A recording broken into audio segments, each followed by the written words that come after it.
Hello guys, bersama saya lagi dalam Alright Nopo Channel. So, ini dia satu ucapan yang begitu mantap daripada Presiden Parti Amanah Negara, yaitu Datuk Seri Muhammad Sabu ya, dalam Convention Parti Amanah Negara Peringkat Negeri Perak 2024. Jadi, apa yang saya boleh katakan di sini sahabat semua? Saya boleh katakan bahawa Parti Amanah lebih baik ya dibandingkan daripada Parti PAS yang kita lihat hari ini semakin terdesak menggunakan isu-isu bangsa, agama, isu 3R ya untuk tujuan politik semata-mata.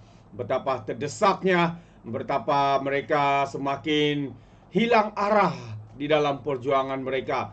Ya, katanya memperjuangkan bangsa dan agama, tapi apa yang mereka lakukan sekadar menunggang isu bangsa dan agama. Itu pandangan saya. Jadi sahabat semua, tanpa membuang masa, saya ingin membawakan Anda untuk menonton bersama dengan saya ucapan ya daripada Presiden Parti Amanah itu sendiri, yaitu Datuk Seri Muhammad Sabu. Jadi tanpa membuang masa, ayo kita tonton bersama video ini.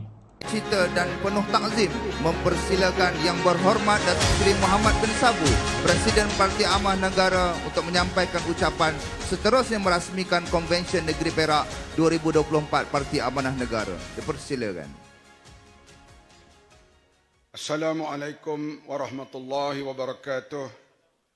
Salam sejahtera, salam Malaysia Madani. Alhamdulillahi rabbil alamin. Wassalatu wassalamu ala asyrafil anbiya'i wal mursalin wa ala alihi wa sahbihi ajma'in. Saudara-saudari pengacara majlis, Yang Berhormat Senator Datuk Dr. Mujahid Rawa, Pengerusi Pakatan Harapan Perak, Yang Berbahagia Datuk Haji Asmuni Awi, Pengerusi Amanah Perak, Yang Berbahagia Muhammad Azhar Abdul Rahman, Pengerusi Jawatan Kuasa Pelaksana Konvensyen Amanah Perak, Yang Berbahagia Haji Abdul Razak bin Nadri. Mana ya?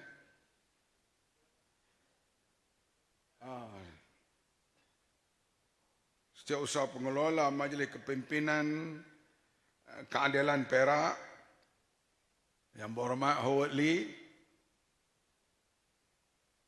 Buka tak restoran hari ini? Bendahari DAP Perak, Yang Berbahagia Datuk Sukimi, Pengerusi APCO. Oh, ada APCO di Perak ya. Yang Berbahagia Datuk Aminuddin Mat Piah, Setiausaha Badan Perhubungan UMNO. Ya. Yang Berbahagia Datuk Ho Chin Wang, Timbalan Pengurusi Perhubungan MCA. Yang Berhormat Puan Wong Miing, saya kenal lama ni, daripada gadis sampai sekarang. Yang Berhormat Datuk Seri Muhammad Nizar Jamaluddin, Ahli Majlis Mesyuarat Kerajaan Negeri Perak, juga bekas MB. Yang Berbahagia Tuan Haris Fadilah Khalid, Bendahari Pertubuhan Ikram Malaysia. Yang Berbahagia Tuan Haji Muhammad Nasir Kamaruddin, Wadah.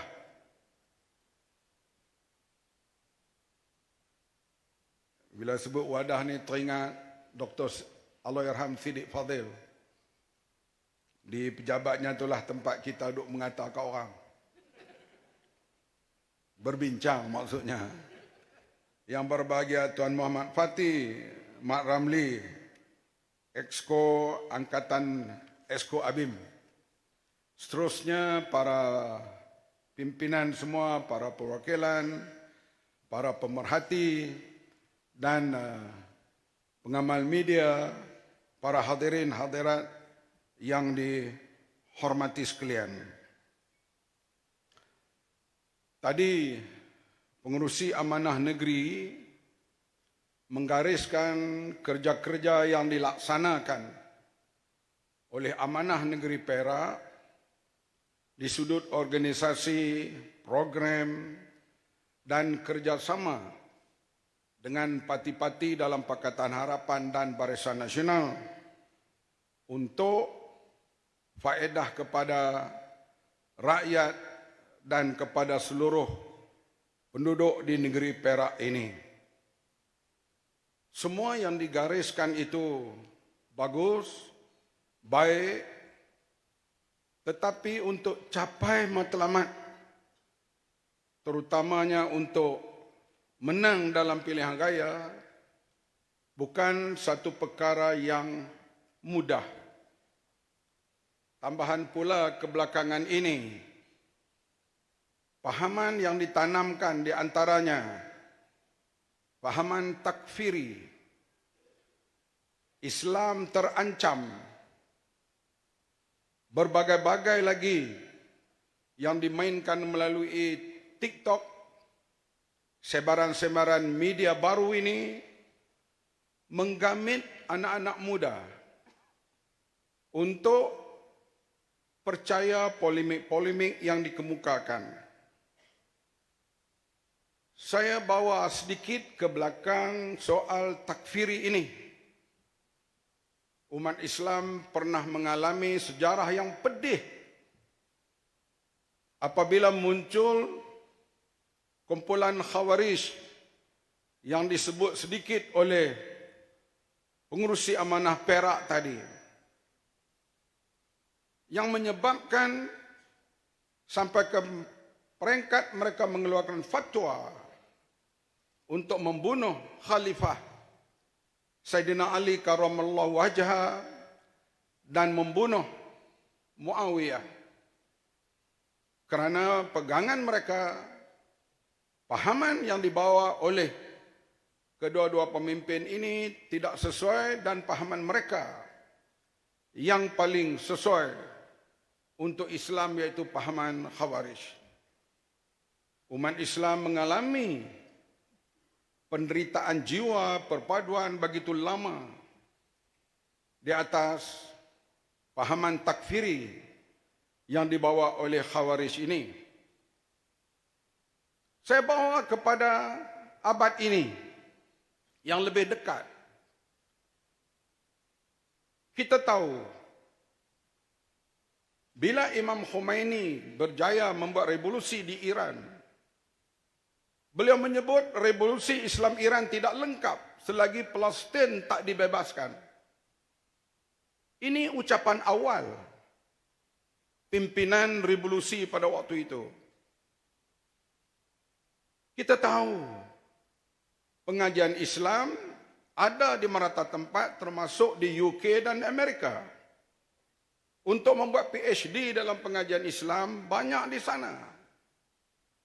Para orientalis ini tahu di mana nak diusik supaya umat Islam menjadi lemah. Bila berlaku revolusi itu, kita lihat kami anak-anak muda waktu itu begitu bersemangat. Gambar Imam Khomeini diletak dalam kereta, atas meja, bahkan di pejabat, bahkan bubuh nama anak-anak, nama Khomeini, di antaranya Ketua Pemuda PAS Perlis, anaknya nama Khomeini, pemimpin PAS di Melaka, ada anak nama Rafsanjani. Lagu Unit Amal sendiri itu pun dibawa mirip lagu di sana. Al-amal, al-amal, al-amalu lillah. Al-amalu lillahu syiaruna. Bawa mirip itu. Orientalis tahu di mana mereka nak melemahkan orang Islam. Di antaranya lepas itu ditiupkan melalui perbelanjaan berbilion, yaitu membahagikan umat Islam ini soal Sunni dan Syiah. Takfiri bermula secara yang begitu hebat. Bahaya Syiah. Seminar di sana, seminar di sini. Sehingga penghujung lahir kumpulan Daesh yang hampir-hampir gerakan ketenteraan yang datang daripada seluruh dunia menggerakkan Daesh ini hampir menjatuhkan Iraq dan Syria. Hanya 30 kilometer lagi tentera Daesh ini nak sampai ke Baghdad dan hampir menjatuhkan kerajaan Syria. Bila berlaku pertembungan yang hebat, hampir-hampir jatuh kerajaan di Syria, bila Hillary Clinton mengatakan Bashar al-Assad kedudukannya, the days is numbered, hanya menunggu hari untuk jatuh. Hadirin sekalian, Hillary Clinton dalam temu bualnya memberitahu, Daesh ini, we funded them. Artinya dilahirkan oleh mereka. Dan usaha yang dibuat daripada awal oleh pejuang-pejuang, sebab bagi Israel dia tak kira kamu Sunni atau Syiah.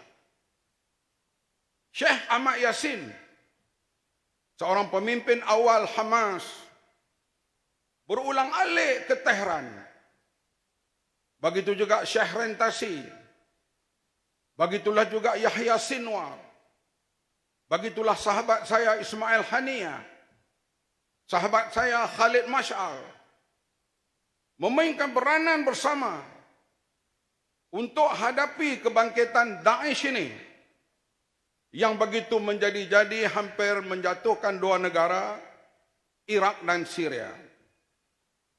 Kita lihat pemimpin yang nak menyatukan pahaman ini, Sunni dan Syiah ini, diarahkan oleh Donald Trump sendiri mengarahkan untuk membunuh, iaitulah Qasem Soleimani, yang dibunuh melalui drone yang ditembak semasa beliau keluar daripada airport Baghdad dengan rakan-rakannya. Tetapi golongan ini terus berusaha.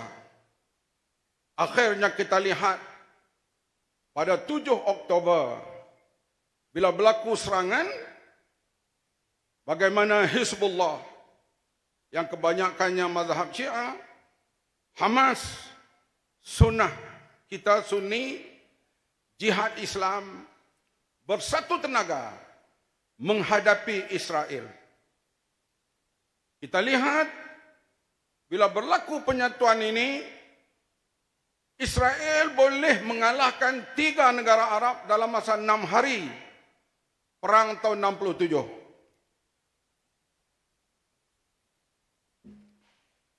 Perang Jun tahun 67. Syria, Jordan dan Mesir dipukul dalam masa 6 hari. Menguasai semenanjung Sinai, Bukit Golan dan tebing barat. Tahun 73. Mereka juga dapat menguasai semenanjung Sinai dan sudah menyeberangi terusan Suez. Tetapi perpaduan Hamas, Jihad dan Hizbullah ini sudah 1 tahun Israel tidak dapat mengalahkan 3 kumpulan ini. Sudah 1 tahun. Kenapa? Mereka berlawan dengan orang yang nak mati untuk mendapat kebebasan kepada agamanya, bangsanya dan tanah airnya. Inilah hasil daripada pahaman takfiri ini. Sekurang-kurangnya umat Islam dilagakan lebih 40 tahun. Dan sekarang kita lihat bila berlaku perpaduan ini, kita lihat kejayaannya boleh akan dicapai insya-Allah. Saya yakin, seyakin-yakinnya Palestin akan dibebaskan tidak lama lagi. Satu perjuangan rakyatnya yang bersatu. Sebab bagi Israel dia tak kira kamu Sunni atau Syiah. Kita saja duk beza hal itu. Syekh Ahmad Yasin, walaupun dah lumpuh di atas kursi roda, dibom selepas keluar daripada sembahyang subuh. Syekh Rentasi dibunuh. Ismail Haniyah dibunuh di Tehran. Begitulah juga kita lihat Abbas Musawi, setiausaha Hizbullah, dibom melalui helikopter gunship di Lembah Beqa. Hasan Nasrallah dibom dengan bom yang begitu besar yang memusnahkan 4 bangunan di kelilingnya.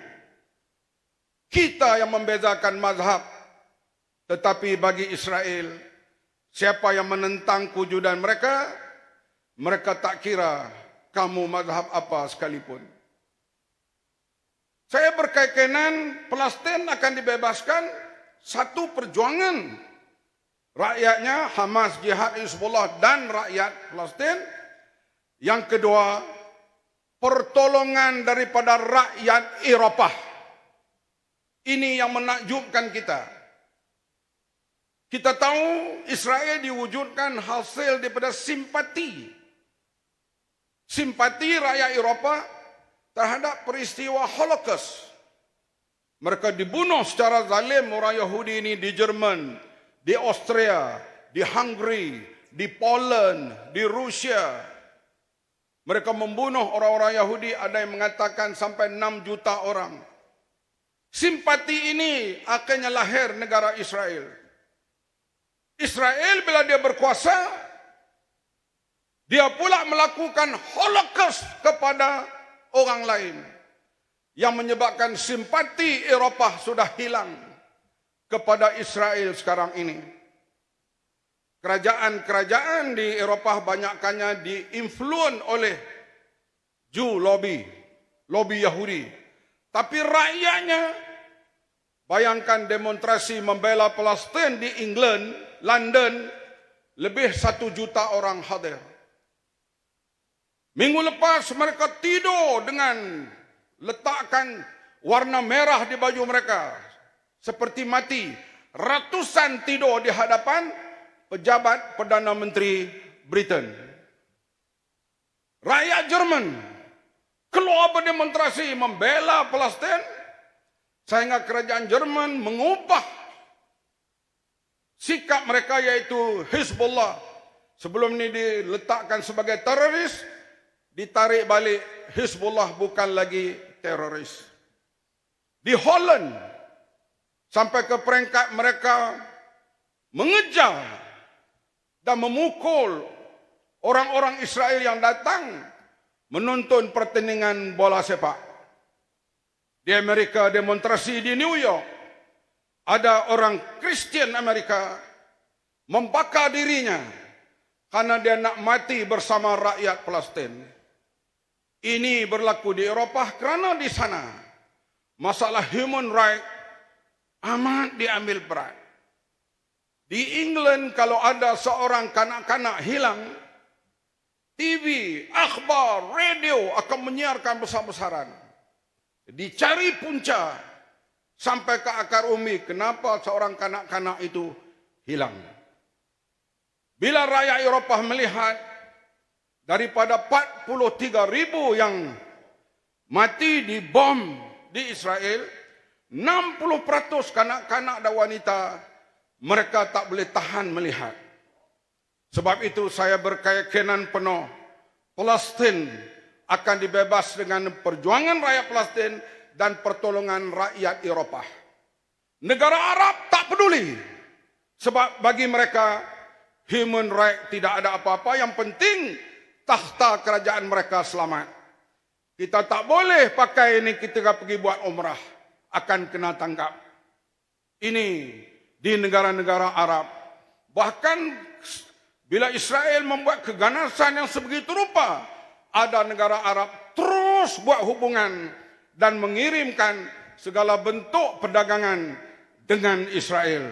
Ini yang kita lihat, hal kemanusiaan ini, dia tidak ada sempadan.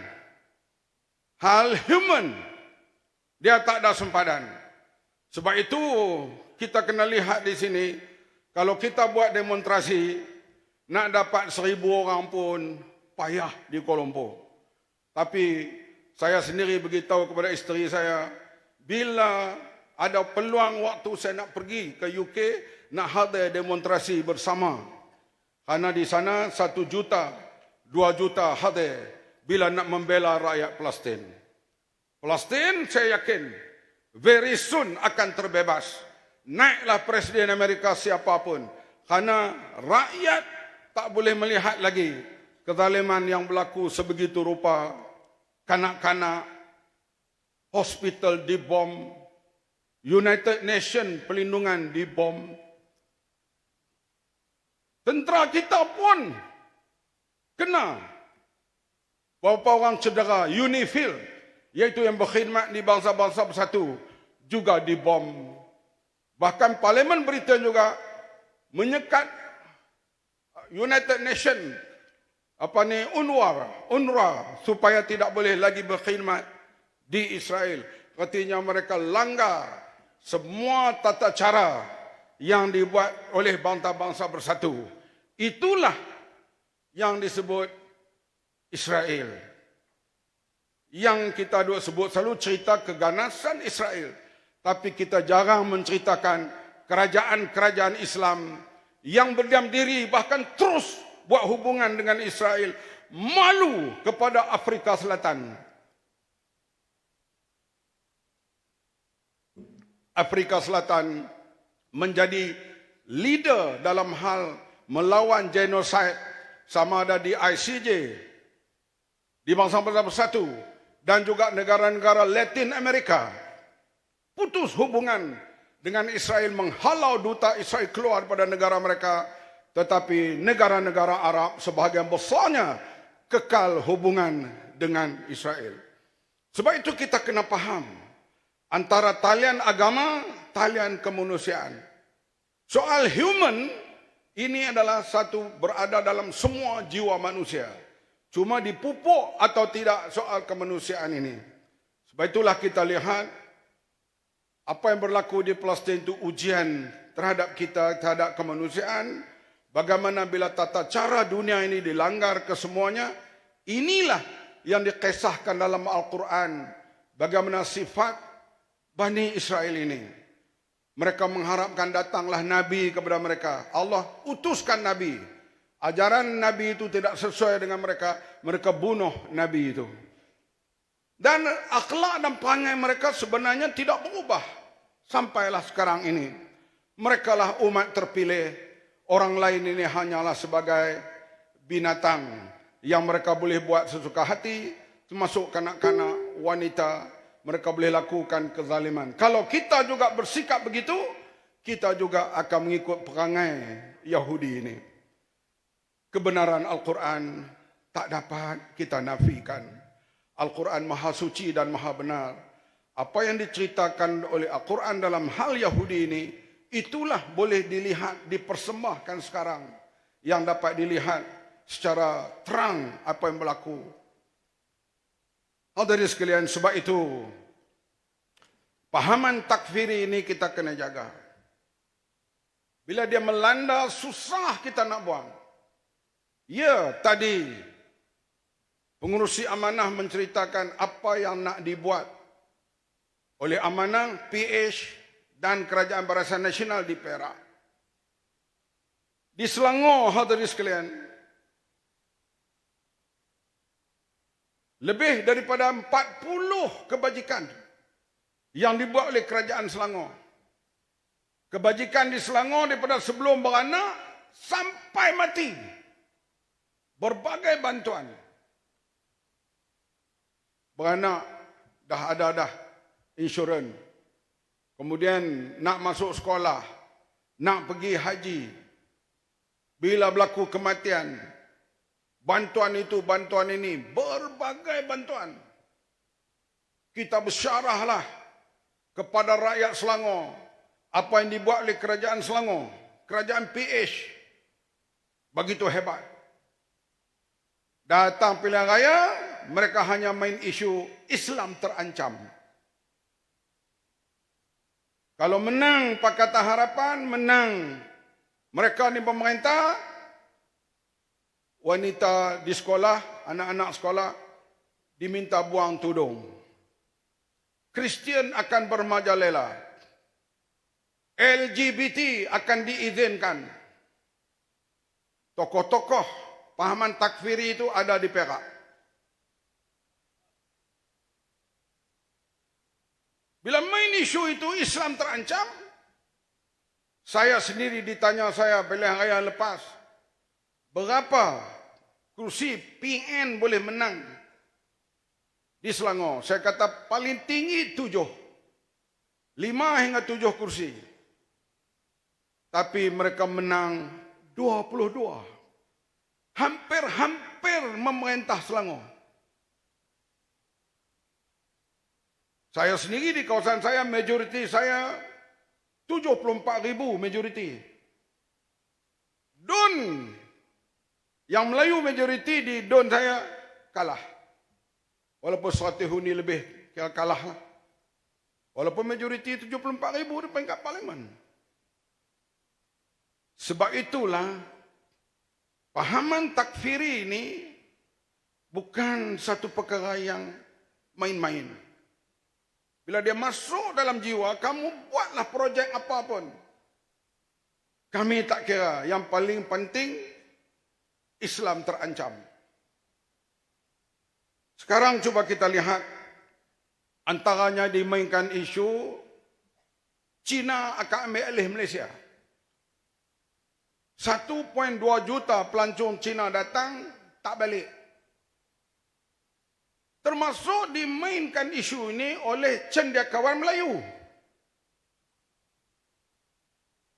Saya pun kadang-kadang, saya tanya juga Menteri Dalam Negeri, Saifuddin Nasution, betul kan ni? Mereka datang tak balik ni.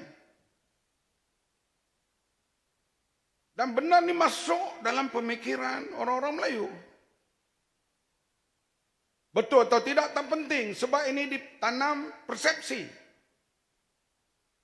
Sedangkan yang saya tahu, di sudut perangkaan, setiap kali pilihan raya, peratus pengundi Cina turun 2%.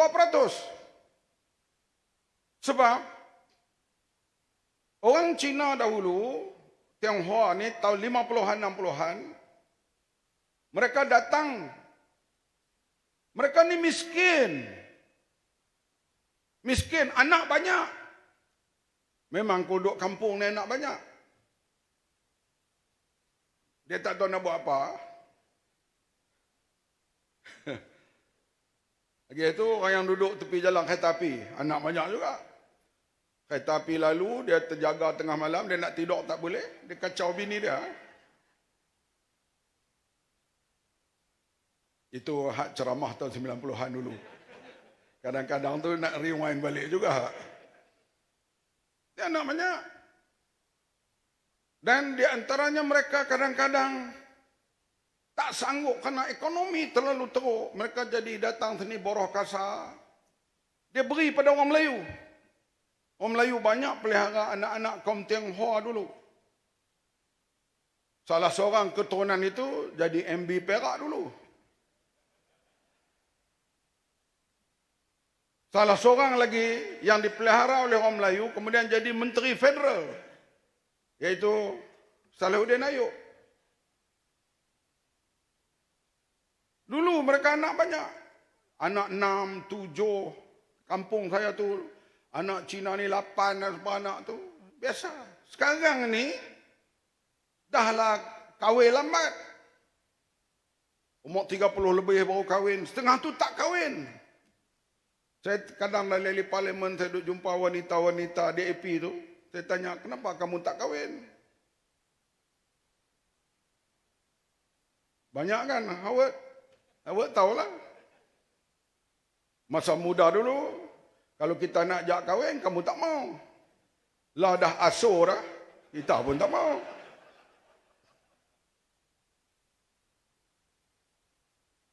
Tapi rating bos mereka ni kurang. Di luar daripada ni, kata China akan ambil alih Malaysia. China akan ambil alih Malaysia. Ini ditanam persepsi. Dan persepsi ini diyakini oleh anak-anak muda. Sebab itu kalau kita persembahkan perancangan kita, kebajikan kita, welfare kita kepada masyarakat, tapi persepsi kita tak lawan, datang pilihan raya kadang-kadang persepsi mengatasi welfare, kemanusiaan, hujah kebaikan semua tenggelam. Itulah yang kita kata peranan amanah ni besar. Di antaranya kita kena berhujah kemukakan Islam, rahmat untuk semua, rahmatan lil alamin. Sebab pahaman persepsi ini mudah ditangkap. Tengok Cina nak ambil Malaysia, angkat bendera Cina di Teluk Intan. Tapi persepsi dan timbullah hero Perak itu. Dan saya yakin hero Perak itu kalau dia bertanding kawasan Malay majority, kemungkinan dia boleh menang. Sebab dia dah tanamkan dia penyelamat kepada Perak dan penyelamat kepada Malaysia. Hujah-hujah ni kita kena jaga. Sebab soal persepsi ini amat berat. Kalau dulu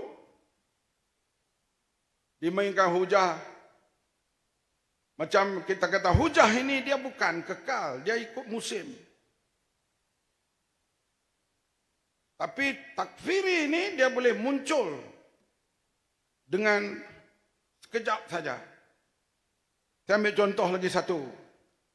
Kita menolak komunis kerana sebuah sebab.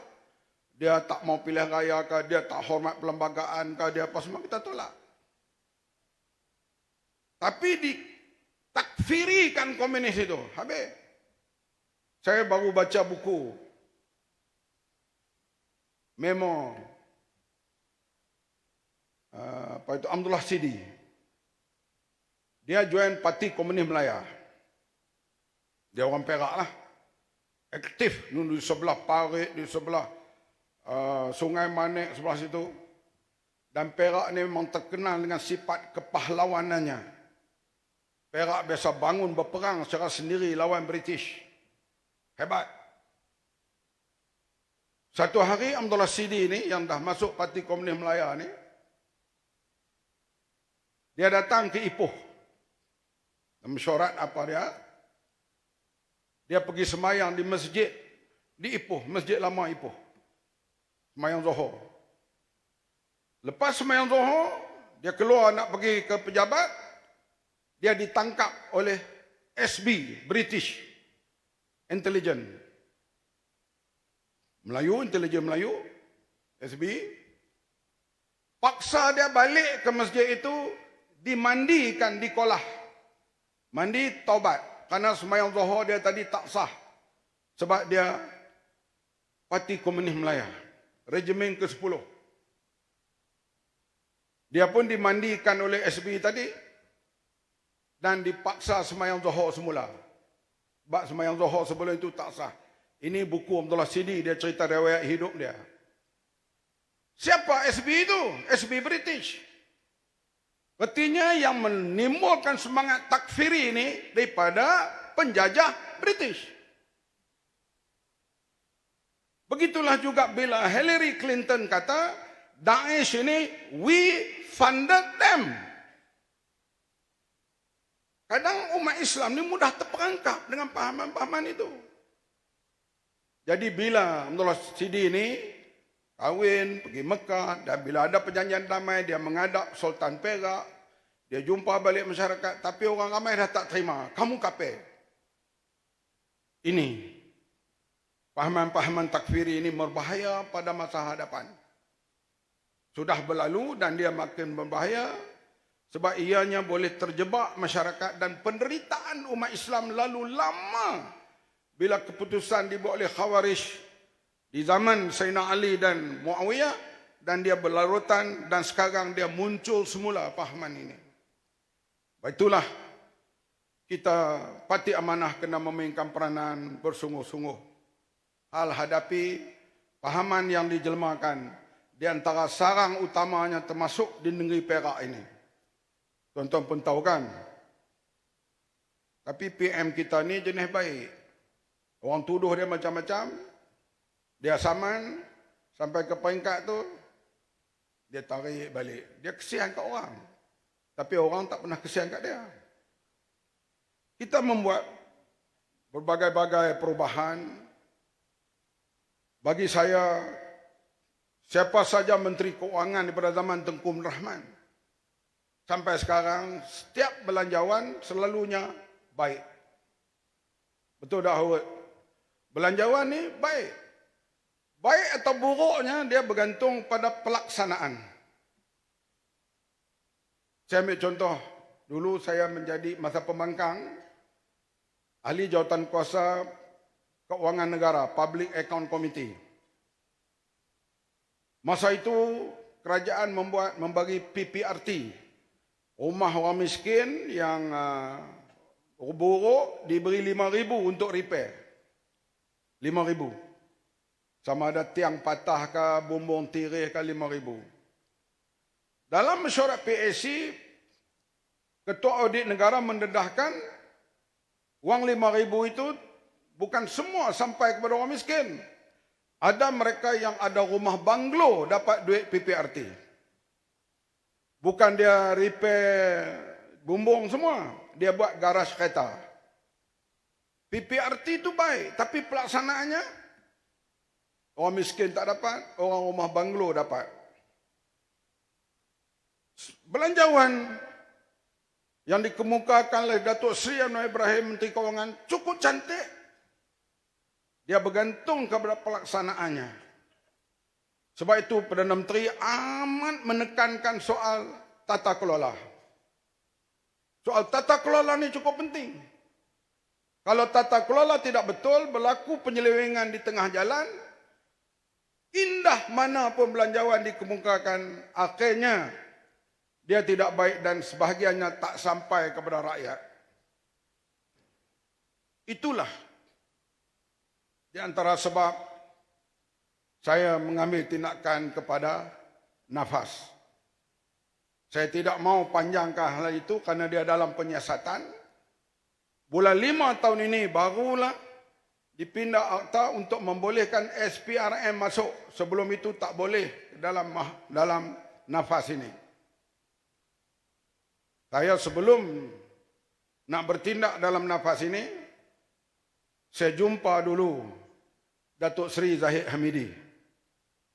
Saya tahu isu yang akan dimainkan, amanah akan mengambil alih Nafas dan membuang UMNO. Saya jumpa Datuk Seri Zahid Hamidi, saya kata, Datuk Seri, Nafas kita nak bertindak ini tak ada kena-mengena dengan politik. Dia kata, Bahman, saya sokong penuh. Dia pula nama-namakan orang memimpin Nafas yang tak guna tu. Dia namakan. Bahman kena bertindak orang ni. Saya tak mau sebut nama sebab sekarang ni di bawah penyiasatan. Artinya, Presiden UMNO tahu apa yang berjalan dalam Nafas itu. Dia kata, walaupun dia tu umur dengan saya lebih kurang, tapi dia tetap panggil Bang Mat. Bang Mat jangan bimbang. Saya full support untuk bertindak apa yang sedang berlaku dalam Nafas sekarang ini. Itu kita kena fahamlah. Sebab kita nampak perbelanjaan begitu besar yang kita mau akhirnya manfaat itu pergi kepada rakyat, bukan pergi kepada beberapa orang tertentu. Dulu bila saya jadi Menteri Pertahanan, langkah pertama lepas saya masuk itu, dalam kabinet saya minta kepada Perdana Menteri Tun Mahathir, iaitu buat siasatan terhadap Kementerian Pertahanan yang diketuai oleh Tan Sri Amrin Buang. Siasatan siaplah masa setahun. Lepas setahun habis, saya dapat laporan siasatan itu, kerajaan kita jatuh lepas itu. Kali ini tak jatuh dah insyaAllah. Siasatan siap semuanya, kita akan bergerak terus. Dan hasrat PMX kita begitu hebat dalam hal nak menyelesaikan masalah kemiskinan rakyat ini. Kita sama-sama membantu. Berusaha insyaAllah Malaysia akan keluar daripada kemelut masalah ekonomi ini. Dalam masa beberapa tahun lagi kita harap ia akan berada di landasan yang lebih baik dengan semua kita memberi kerjasama. InsyaAllah kita dah nak hadapi pilihan raya tak lama lagi dah. Sekarang ni 2 tahun, 3 tahun tu bukan lama. Sekejap ya. Pergi sana, pergi sini.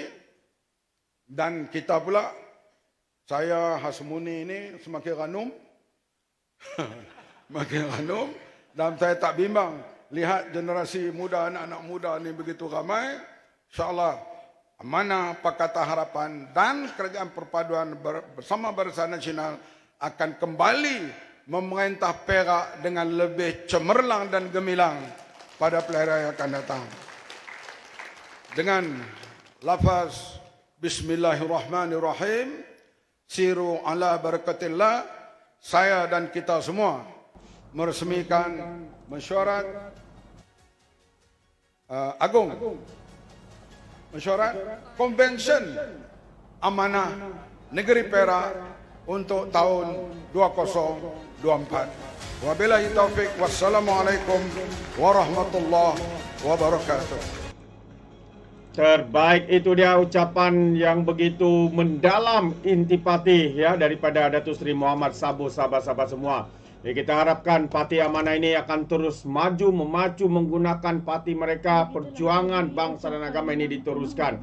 Jangan menjadi seperti Parti PAS yang akhirnya isu bangsa ini jadi tunggangan sahaja. Itu pandangan saya. Jadi sahabat semua, kiranya anda memberikan sebarang komen, pandangannya anda boleh berikan di dalam ruangan komen. Tapi ingat, komen dengan cara berhemah. Terima kasih.